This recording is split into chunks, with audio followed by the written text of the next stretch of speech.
আসসালামু আলাইকুম, hello viewers, green agro farm চ্যানেলের নতুন আরেকটি ভিডিওতে আপনাদের সবাইকে স্বাগতম। তো আজকে আমি আপনাদেরকে দেখাবো যে আলু ক্ষেতে আপনারা সেচ কিভাবে দিবেন এবং সেচ দেওয়ার পরে আপনারা সার কিভাবে প্রয়োগ করবেন। তো সাধারণত যারা আলু চাষ করে তারা হয়তো এই বিষয়টা সকলেই জানেন যে আলু গাছে সেচ দেওয়ার পরে অথবা সেচ দেওয়ার আগে অথবা মাটি আলু গাছের গোড়ায় দেওয়ার আগে আমরা কিন্তু সার প্রয়োগ করে থাকি। তো এই সময় আমরা কি সার প্রয়োগ করি সেটা অনেকে জানেন, অনেকে জানেন না। তো যারা জানেন না, আজকে ভিডিওটি তাদের জন্যই। তো আমি মূলত আজকে সেচ দেওয়ার পরই সার দিব।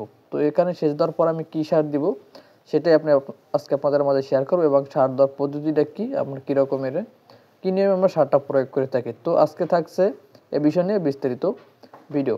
তো যারা আমার চ্যানেলের নতুন দর্শক তারা অবশ্যই চ্যানেলটাকে সাবস্ক্রাইব করে রাখবেন, এবং যারা ইতিমধ্যে চ্যানেলটাকে সাবস্ক্রাইব করেছেন তাদেরকে অসংখ্য অসংখ্য ধন্যবাদ। এবং যারা ফেসবুক পেজ থেকে ভিডিও দেখছেন তারা অবশ্যই ফেসবুক পেজটিকে ফলো করে রাখবেন।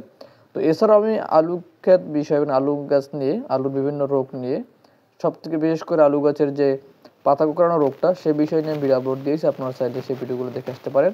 সো এখানে আপনারা দেখতে পাচ্ছেন আমার হাতে অনেকগুলো ইউরিয়া সার নিয়েছে একটি গামলার ভিতরে। তো এখানে আমি 2% অথবা 3% জমি হবে। তো 3% জমির মতোই আমি জমি এখানে নিয়েছি।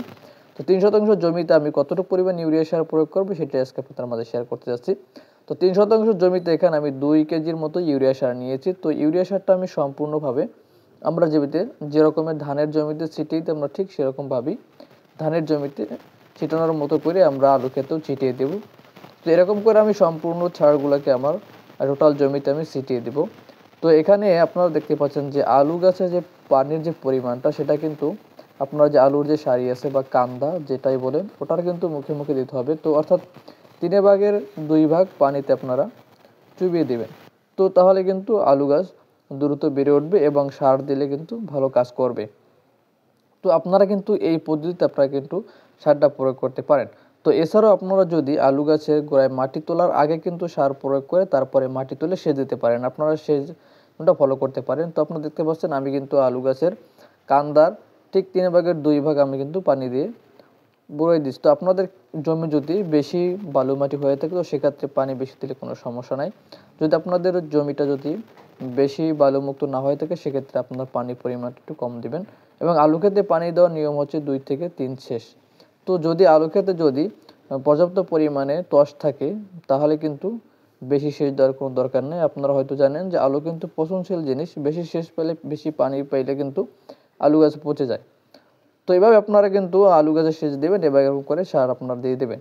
তো আপনাদের মাঝে আরেকটা বিষয় শেয়ার করে রাখি যে আলু গাছের পাতা কুঁকড়ে যাওয়ার রোগটা কিন্তু খুবই ভয়াবহ। তো আলু গাছের পাতা কুঁকড়ে গেলে আপনারা কি ঔষধ প্রয়োগ করবেন আমি সে বিষয়ে ভিডিও আপলোড দিয়েছি, আপনারা সেটা দেখে আসতে পারেন।